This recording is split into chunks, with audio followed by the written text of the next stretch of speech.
The news that everybody expected that came out, it's come out. The Jets have fired Adam Gase officially as of last night. They did it, I think, right before the Sunday Night Football game or right during it. Either way, it doesn't matter. They still fired him. And, it was a move that, out of all the head coaches that would possibly get fired in the next 2 or 3 days, was the least shocking because it feels like we all expected it to happen. Gase went 9-23 in 2 seasons with the Jets, and he did not do what he was hired to do.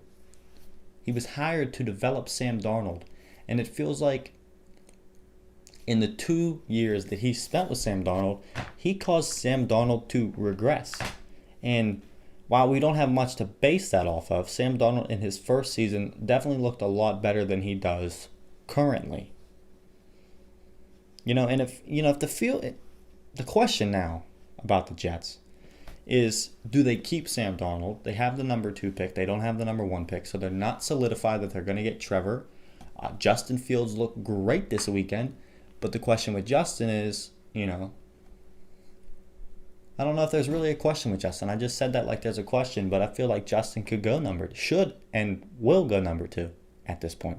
So I take that back. I don't think there's any question with Justin, but do you want to stick it out with Darnold and see what you have with him because it's still very young in his career, or do you move on from him?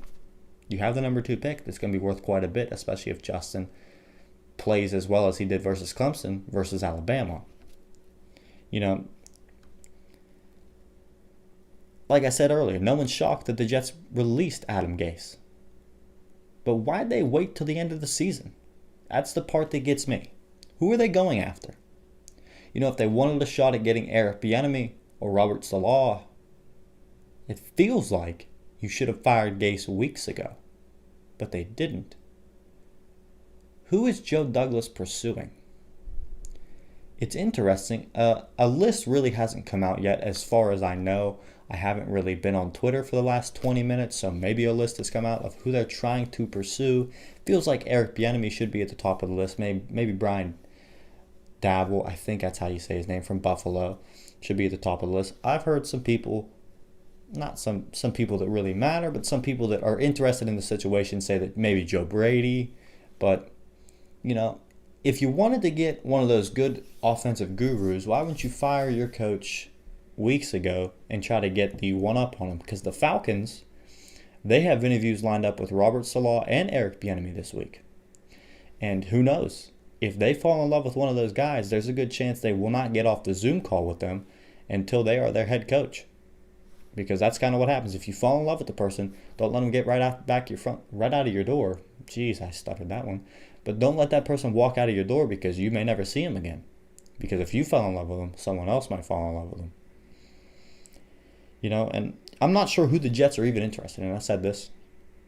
But reports are coming out that, Douglas is looking to make a big move in this offseason. So the person that wants to or gets hired by the Jets clearly is going to have to want to follow the same plan that Joe Douglas wants to follow. Because Joe Douglas wants to make a big move. That's the reports. And I don't know what that big move is because I don't know how big of a move it would be if they moved on from Sam Darnold. I think the bigger move would be the move that I'm thinking it's going to be, and the Jets move the 2nd overall pick. Because they know that a team wanting a franchise guy like Justin Fields or possibly Trevor Lawrence is going to give up a boatload of picks, possible great players, for that draft position. And that is huge capital and assets you can get for that number 2 pick. Because Joe Douglas understands one thing. Rome was not built overnight. And you're not going to turn your team into a playoff team in one offseason. And he understands that. And that's why I like Joe Douglas. I trust Joe Douglas. I hope the New York media will give Joe Douglas the proper amount of time. And I hope the rest of the media will not be so impatient with Joe Douglas, but let him work out his plan. Because I think it's going to be 2 or 3 years before we really see the Jets significantly look like a lot better team and really compete. if all goes well for them.